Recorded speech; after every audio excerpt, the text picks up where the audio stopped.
Argentina, la escaloneta ya llegó!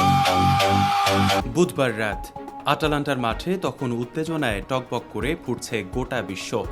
সেমিফাইনালে মুখোমুখি Argentina আর England.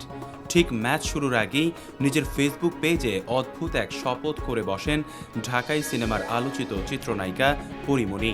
লেখেন, আর্জেন্টিনা কাপ জিতলে আমি আবারও একটা বিয়ে করব। ফাইনাল। আর্জেন্টিনার কট্টর সমর্থক হিসেবে পরিচিত পরীমণি টুর্নামেন্ট জুড়েই নিজের সমর্থনের কথা জানিয়ে আসছিলেন সামাজিক মাধ্যমে।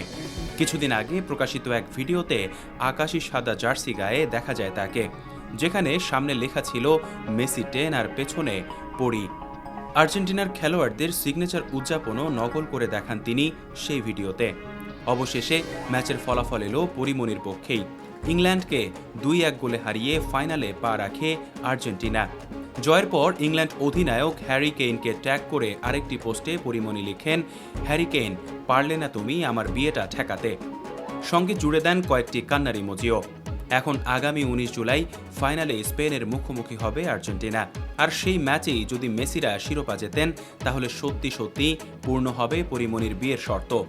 এমন সমীকরণেই এখন চোখ রাখছেন ভক্তরা। উল্লেখ্য, ব্যক্তি জীবনে একাধিক বিয়ে ও বিচ্ছেদ নিয়ে আগেও বহুবার আলোচনায় এসেছেন পরীমণি। সবচেয়ে প্রকাশ্য অভিনেতা শরীফুল রাজের সঙ্গে তার সম্পর্ক। 2021 সালে গোপনে বিয়ে, 2022 সালে সেই খবর প্রকাশ্যে আসা, এরপর পুত্র সন্তানের জন্ম, আর সবশেষে 2023 সালে বিচ্ছেদ। মাঠে মেসিদের লড়াই আর মাঠের বাইরে পরীমণির মজার শর্ত, দুটো মিলিয়ে এখন জমে উঠেছে দেশের ফুটবল প্রেমী আর বিনোদন অনুরাগীদের আলোচনা। ফাইনালের ফলাফলই এখন বলে দেবে পরীমণির এই ঘোষণা শেষ পর্যন্ত সত্যি হয় কিনা। ডেস্ক নিউজ, অগ্রযাত্রা প্রতিদিন।